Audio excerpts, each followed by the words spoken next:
Hola, hoy os voy a contar la historia de una pareja de asesinos múltiples, un matrimonio, Fred y Rosemarie West.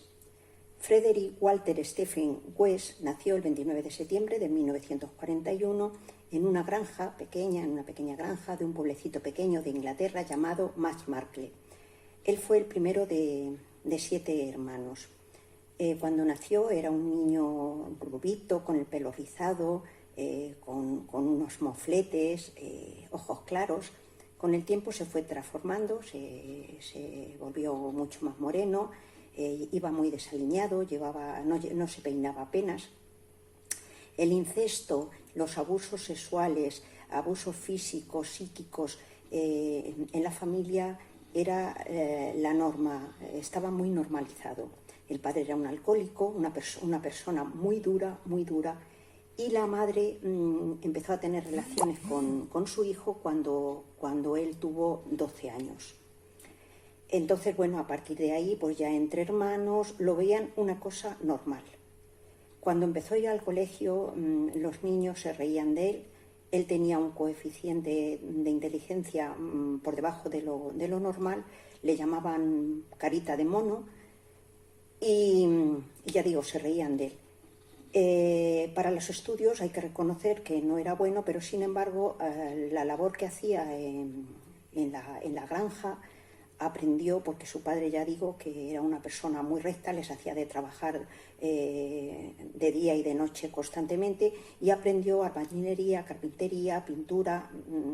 Era un manitas, vamos, siempre se le veía con su maletín y sus herramientas. Años se puso a trabajar por su cuenta. Él empezó haciendo pequeños hurtos que cada vez fueron más grandes, y tenía una colección de lo que eran herramientas. Le encantaban las herramientas, tornillos, clavos, alicates. ¿Qué chico joven de esa edad no quiere una motocicleta para ir al trabajo y para ligar? Aunque él, según en el sitio que se había criado, para él lo que le gustaba lo cogía. Eso le dijo su padre. Su padre le dio una buena lección. Le dijo: hijo mío, haz lo que quieras en la vida, coge lo que quieras, haz lo que te dé la gana, pero es así, que no te pillen nunca. Y eso es lo que hizo: robar, toquetear a las chicas, y si podía abusar de ellas, pues para él era lo más normal del mundo.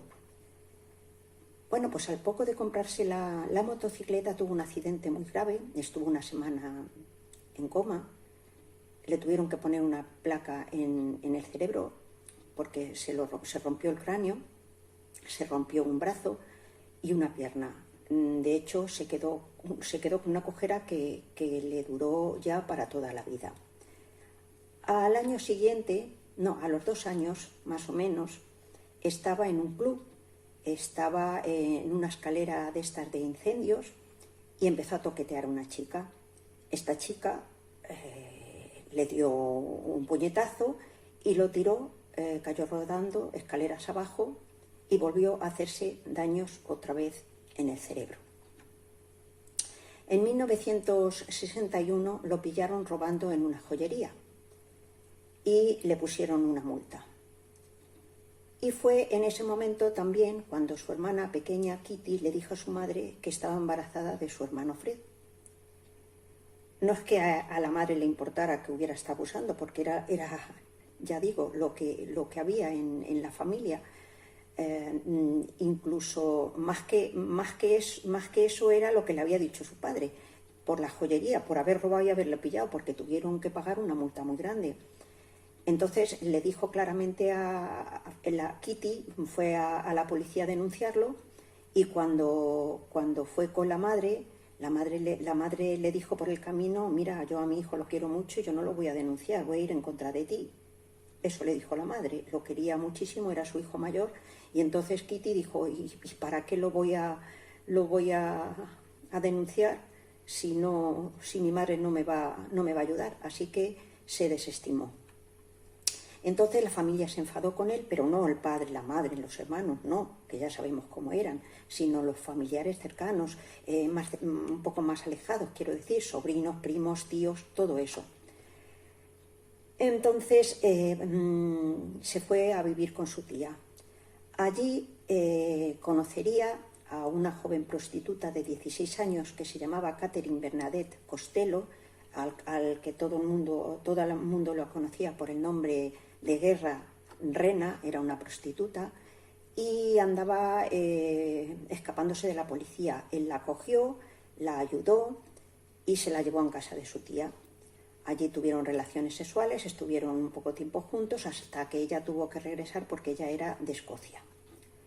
Al poco tiempo, a los meses, ella volvió a buscarlo a él y venía embarazada de como ya digo, era prostituta, venía embarazada de un conductor de autobuses que era pakistaní.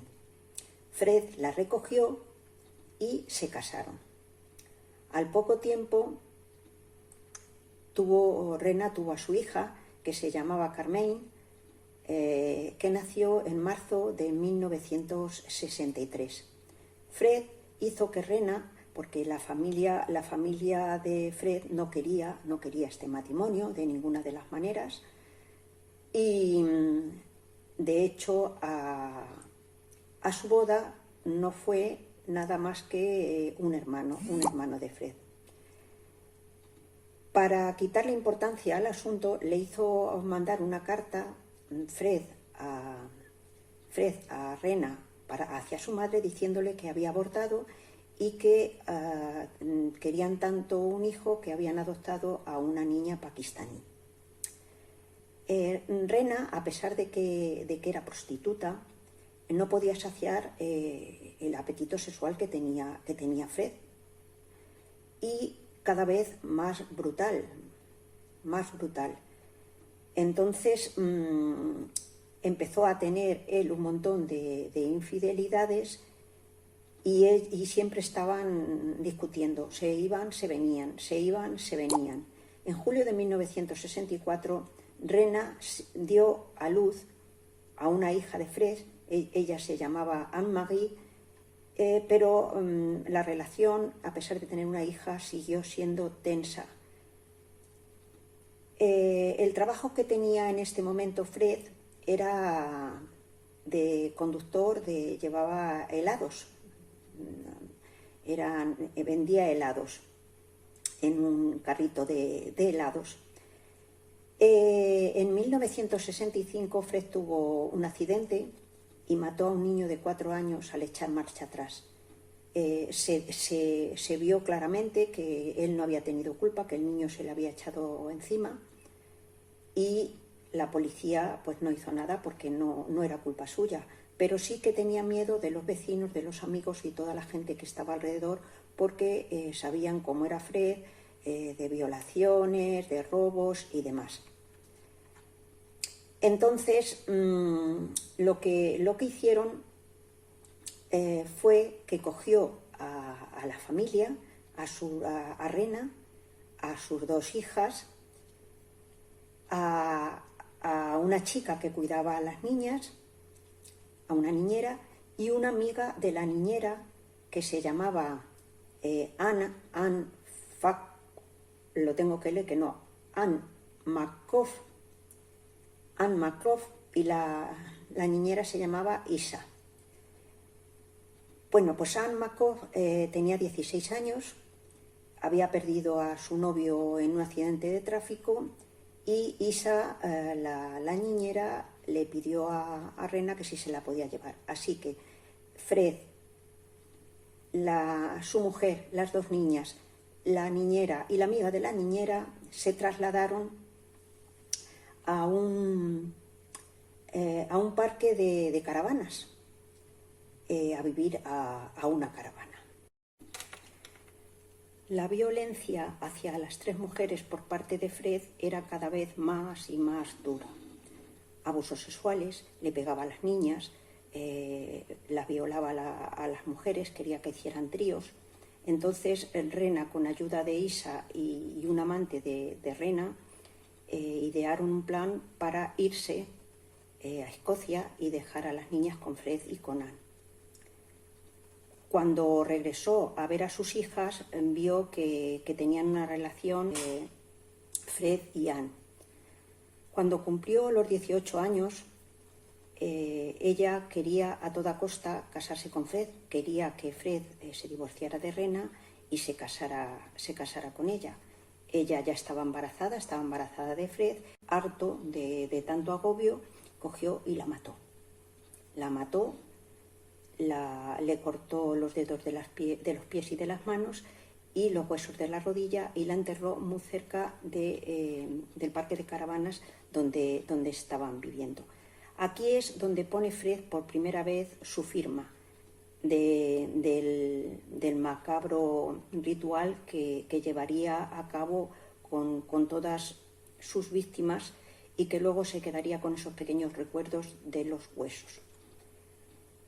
Este sería el primer asesinato que cometiese, siendo el último que se descubriese 30 años después.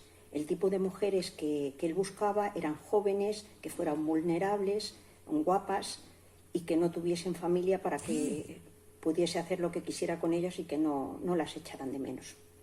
El 6 de enero de 1968, una chica, una camarera de 15 años, llamada Mary Parson, fue secuestrada en una parada de autobús. De ella nunca se supo nada más. Se encontró un Monopoly que iba a ver a su novio y tenía un Monopoly y fue lo único que apareció. Según cuentan, parece ser que fue el segundo asesinato de Fred.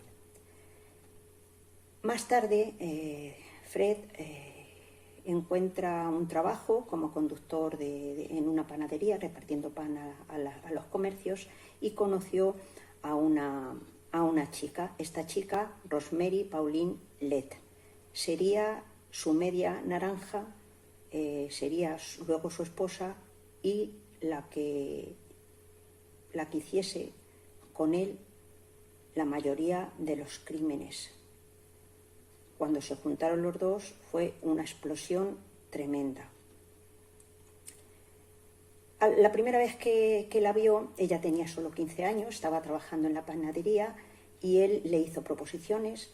Ella al principio lo vio como un hombre mayor, con unos dientes muy feos, pero al final luego, y según dijo después, era un encantador de pájaros. Vamos a ver un poco la historia de Rosemary.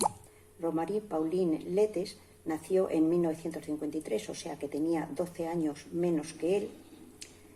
Su padre Bill era esquizofrénico, vamos de mal en peor, y su madre Daisy, se llamaba como la madre de Fred también, tenía una depresión severa. Tal era la depresión que tuvo que, según cuentan, cuando iban a hacer Rosemary, le dieron electroshock en la cabeza y nació pues con problemas. El incesto, las relaciones sexuales, las peleas entre los miembros de la familia de Rosemary eran iguales o casi iguales que la familia de Fred. Así que se juntaron dos personas que, ya digo, salían chispas. Cuando sus padres se separaron, Fred solo tenía 16 años, era menor de edad. Y al padre no le gustaba que se juntara con esta persona, porque le quitaba el tener relaciones sexuales con su hija, que las tenía, y ya veremos hasta qué punto. Y le dijo que como no dejara a su hija, iba a ir a los servicios sociales y lo iba a denunciar. Ellos no hicieron caso, se fue a los servicios sociales y efectivamente la metieron en una institución para adolescentes. Le dejaban ir el fin de semana a ver a su padre y a su madre, pero ella aprovechaba los fines de semana para ir a ver a Fred.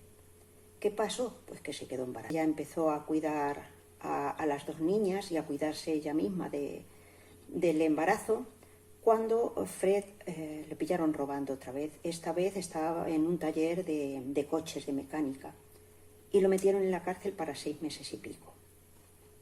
El 17 de octubre de 1970,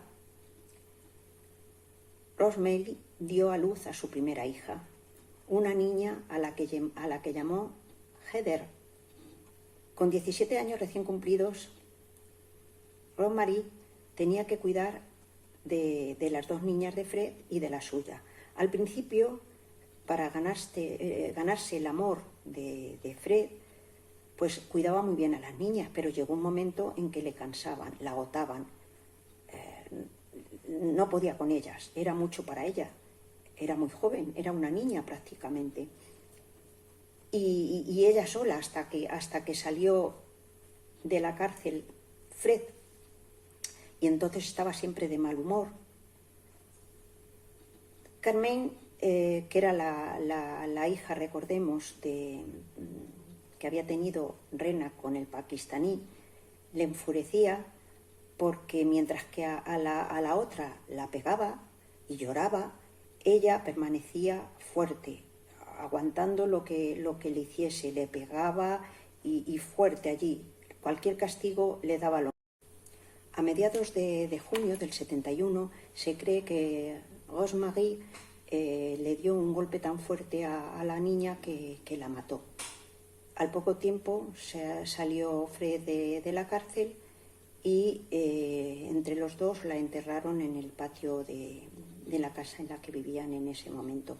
Hicieron lo mismo que Fred había hecho con la primera, para llevarse de recuerdo los huesos de las rodillas, los dedos y los pies.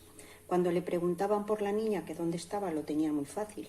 Había venido su madre de Escocia y se la había llevado. El problema fue que la propia Rena, a través de una cuñada, localizó a la pareja y se presentó allí a ver a sus hijas. Cuando no encontró a la mayor, pues simplemente la hicieron desaparecer. Rena desapareció. Como era una prostituta, tampoco la iba a buscar nadie, pues la mataron y hicieron lo mismo que con las dos anteriores. El 29 de enero de 1972 la pareja se casó, aunque él estaba, entre comillas, casado, pues aparecía como soltero. Y al poco tiempo Rosemary se quedó embarazada de su segunda hija y se trasladaron a vivir al número 25 de Cromwell Street. Allí era una casa enorme que luego él poco a poco iría arreglando. El 1 de junio da a luz a su segunda hija, a la que pusieron el nombre de Mae June. Aquella casa sería conocida con el tiempo por la Casa de los Horrores. Para facilitar la compra de la vivienda, además de su trabajo como albañil, Rosemary ayudaba prostituyéndose. Le hizo Fred una habitación muy bonita, rosa, tenía agujeros por alrededor para él poder mirar, porque le encantaba, era uno de lo que más le llamaba la atención, ver a su mujer teniendo relaciones con otros hombres, e incluso tenía una cafetería ahí para tomar algo, y tenía una luz roja en la puerta que según estaba ella atendiendo a los clientes o no, así estaba. He de decir que uno de los clientes que más iban allí era el propio padre de Rosemary. En 1972, Anne-Marie, la segunda hija que tuvo Rena con Fred, tenía ya 8 años. La bajaron a la bodega y mientras Rosemary la acariciaba, Fred la violó. Se le advirtió que no podía decir nada a nadie, porque si no le volvería a pasar otra vez lo mismo. La ataban, la amordazaban y la violaban.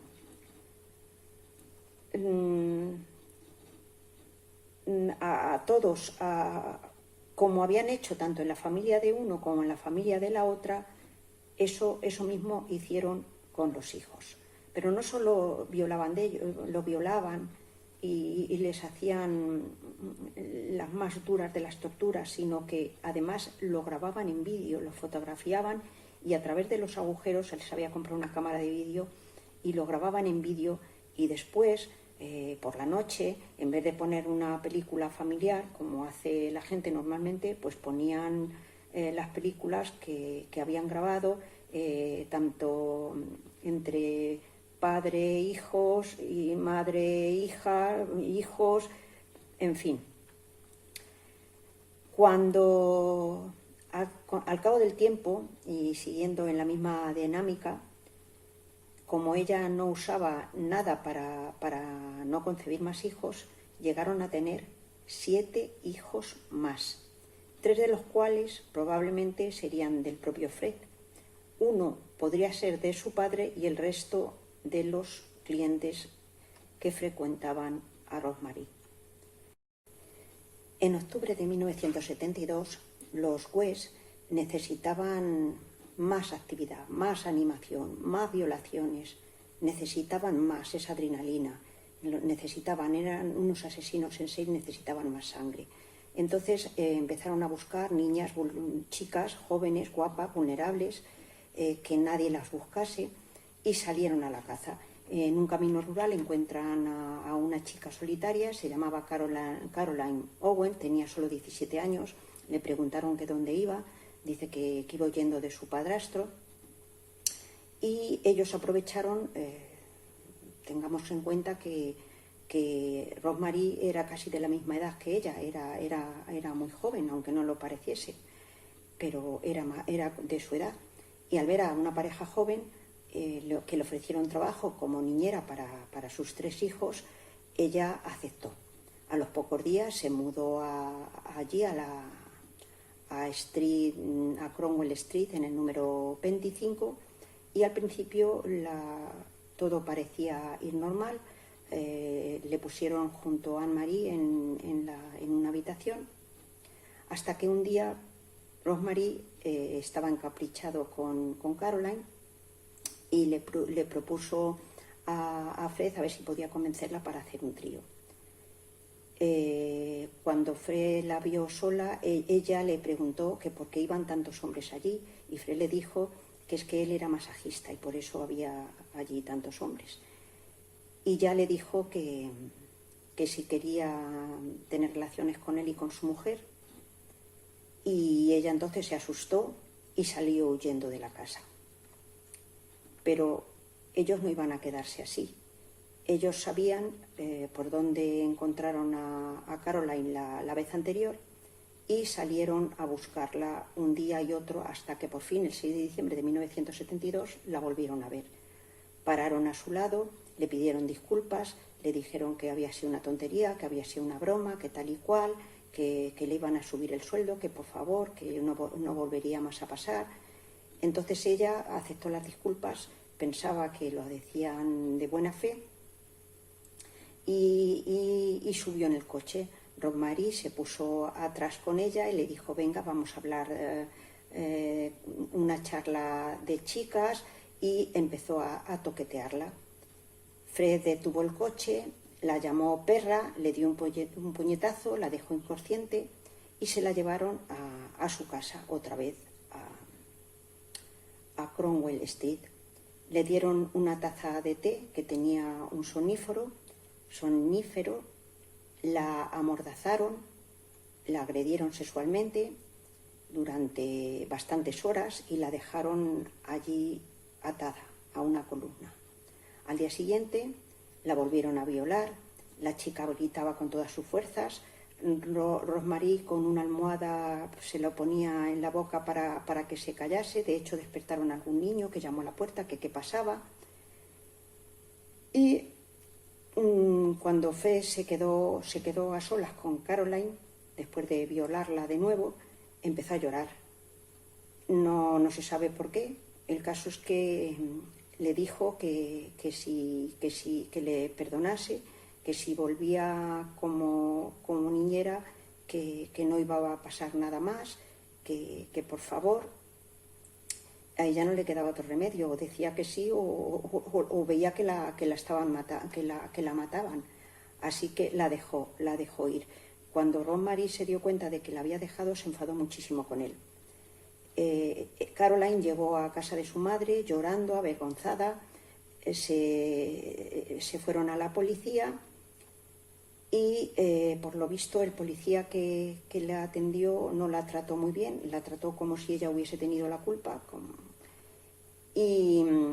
pero le acusaron de rapto, agresiones, lesiones corporales y violación. El caso fue juzgado por el Tribunal de Magistrados el 12 de enero de 1973, aunque Owen en ese momento había decidido que ella no podría volver a enfrentarse a un juicio y a pasar otra vez por lo mismo. Entonces le hicieron de pagar a cada uno lo que eran entonces 50 libras cada uno y les permitieron de salir libres. Entonces hablaron el error que habían tenido, dejarla viva. Así que tenían que tenerlo en cuenta, no dejar ninguno más viva. Así fue como en los siguientes 20 años eligieron lo que hemos dicho antes, mujeres vulnerables, guapas, las secuestraban, las torturaban, las violaban y después las enterraban en el sótano. Le cortaban, como ya hemos dicho, los dedos de las manos y los pies y empezaron en el sótano a hacer un círculo con las chicas asesinadas. En círculo, claro, hubo un momento en que ya no les cabía más, ya no les cabían más chicas asesinadas ahí. ¿Qué se le ocurrió a Fred? Pues hacer una habitación para sus hijos y luego la pintaron con vaqueritos, con adornos y demás. A través de este modus operandi mataron a 8 mujeres. 3 meses después de lo de Caroline, la pareja cometió su primer asesinato reconocido. Era una costurera de 19 años, se llamaba Linda Wood, que la conocieron a través de unos amigos, y la madre de esta chica, de Linda, fue a buscarla y Rosemary le dijo que no, que se había ido a otro pueblo a buscar trabajo, cuando la propia Rosemary llevaba la ropa y las zapatillas de su hija.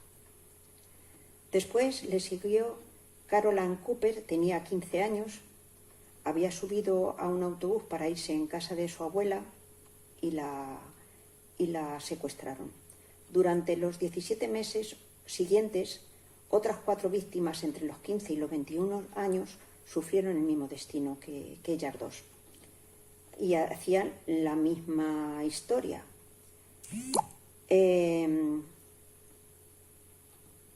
Lo que pasa es que las aberraciones, las torturas eran cada vez peor, más agresivas. Lucy Partington era una estudiante, tenía 20 años, iba a pasar la Navidad con su madre y primero se pasó a ver a un amigo suyo que era discapacitado y desapareció. Por esta fecha, una semana después de la desaparición de Lucy, Fred parece ser que estuvo en el hospital y que se había cortado, le tuvieron que dar puntos porque se había cortado con un cuchillo. Cuando desenterraron la tumba donde estaba Lucy, vieron un cuchillo enorme y se supone que se cortó al desmembrarla. Entre 1974 y 1979, el matrimonio asesinó a otras 5 mujeres. El 16 de abril mataron a Therese Singerland, que era una estudiante de sociología, y construyeron un falso techo en la chimenea y allí la enterraron. Después le siguió Shirley Huban, de 15 años, Juanita Mott. Después se llevaron a casa a Shirley Robinson, que era una exprostituta, que era bisexual. Primero tuvo relaciones con los dos, con Fred y con Rosemary, y quedó embarazada de Fred y esto provocó los celos en Rosemarie. Así que ella le pasó como con la primera chica, con Anne, que asesinó, y hicieron lo mismo. La asesinaron y la enterraron en el jardín trasero. Su cuerpo fue encontrado con cintas adhesivas, pero aquí se descartó el tema sexual. Se ve que la mataron por eso, por los celos que había provocado en la propia Rosemarie. Varios meses después recurrieron otra vez al viejo truco de buscar a chicas que estaban haciendo autostop o en el autobús, y recogieron a una chica que se había escapado, que entre comillas era una joven rebelde, tenía 16 años y se había escapado de un reformatorio, se llamaba Alison Chambers, y hicieron lo mismo que con las demás. Por lo visto, este fue el último asesinato conocido hecho por ellos, por la pareja. Como ya no cabían, como hemos dicho, en el sótano, lo que hicieron fue cavar en el jardín. Para no llamar la atención de los vecinos, dijeron que estaban haciendo mejoras en la casa y así para que no les llamase tanto la atención. Es posible, dicen los que han llevado el caso, que hubiese más mujeres enterradas en otros sitios diferentes. Estas aparecieron en la casa. Debemos de recordar que en la casa, cuando estaba ocurriendo todo esto, los hijos vivían allí, con ellos. Vivían allí. Y las habladurías que había en el vecindario, después de 20 años, la policía, los servicios sociales, bueno.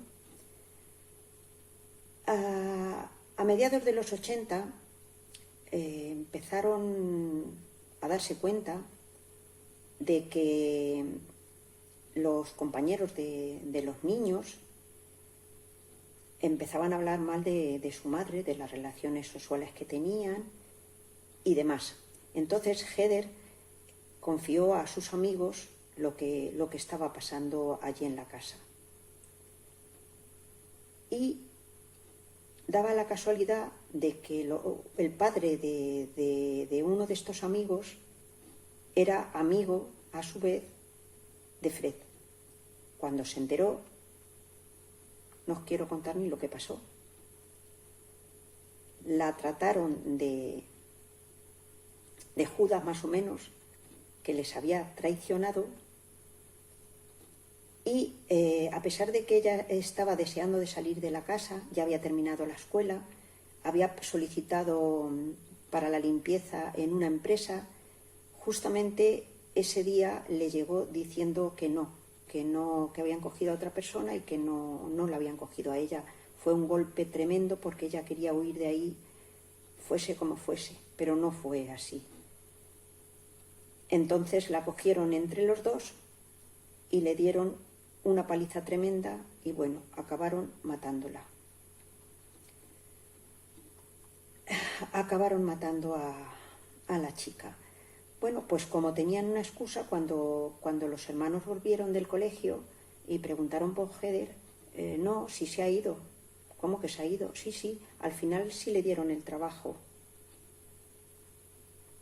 de la limpieza que ella tanto deseaba. Al principio se lo creyeron, pero pasado el tiempo no recibían cartas de su hermana, no sabían nada, la gente se preocupaba y empezaron a decir los padres, a inventarse que era bisexual, que se había escapado con una chica, que luego cambiaron, que estaba con la droga, en fin, así. Pero cuando alguno de los niños hacía algo malo que no debían, los padres les decían: como no hagáis lo que os digo, vais a acabar enterrada bajo el patio como Heather. Fred seguía violando a sus hijas, los seguía filmando, y en una ocasión ya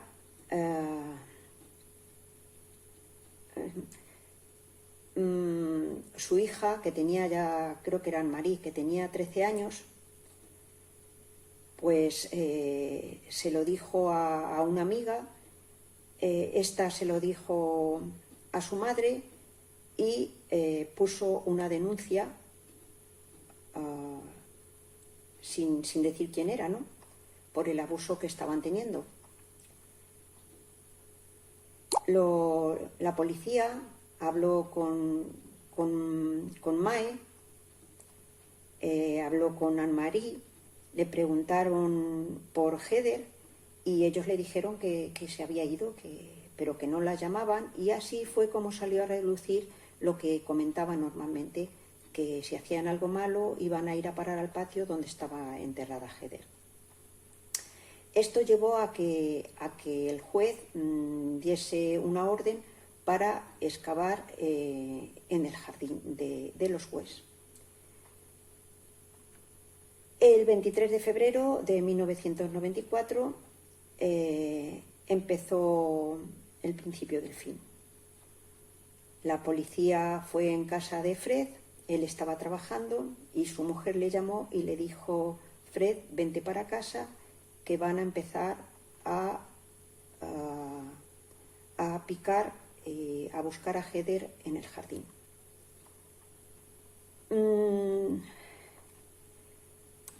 Le dijo que sí, que efectivamente, que él iba a ir enseguida, cosa que no hizo, llegó 3 horas después, ¿vale? Inmediatamente los hijos que quedaban en casa, los más pequeños, fueron puestos a protección de los servicios sociales y después tuvieron que incluso cambiarles el nombre para que no llevasen encima la lacra que llevaban con estos padres que tenían tan monstruosos.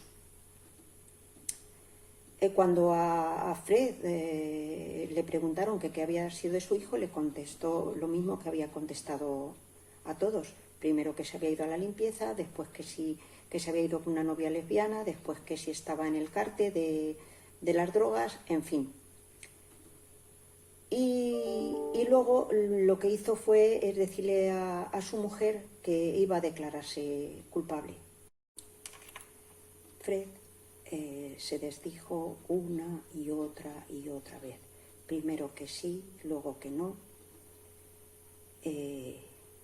hasta que la policía, presionándole, le dijo: o nos dices la verdad o tiramos la casa abajo y vemos lo que hay enterrado en el suelo. Entonces dijo que sí, que había matado a su hija y que probablemente encontrarían 9 cuerpos más. Dijo que Rosemary no había tenido nada que ver con eso, que había sido él y que ella no tenía culpa de nada. Pero la policía y los investigadores se dieron cuenta que una persona sola, que él solo no podía haber cometido tantos asesinatos, y que ella, que vivía con él, no hubiese oído nada ni visto nada, que no era posible. Él fue entrevistado o interrogado 151 veces y ella más de 60, a lo que ella siempre decía: sin comentarios, sin comentarios. Cuando al final Fred reconoció que sí, que había sido él, ella negó rotundamente que ella tuviera nada que ver y lo señaló con el dedo. Él, ha sido él, yo no he hecho nada. El 30 de junio de 1994 es acusado Fred de 11 asesinatos y ella de 10.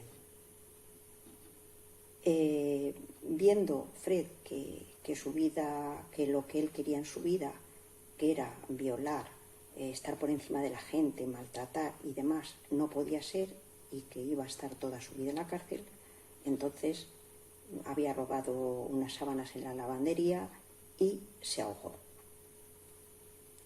Dejó una nota: en memoria amorosa, Fred West. Ross West, que descanse en paz, donde la sombra no cae.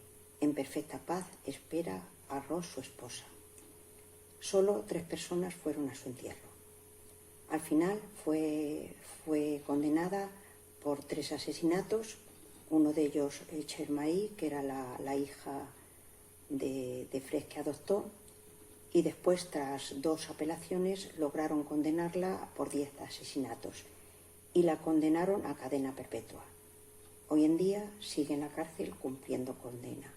En octubre de 1996 la casa fue demolida por completo, los ladrillos rotos, las maderas quemadas, para que no quedase ningún recuerdo de este horror y se lo llevasen pues como recuerdo de estos asesinatos. Nunca se sabrá el número exacto de víctimas, pero según los investigadores habría muchos más.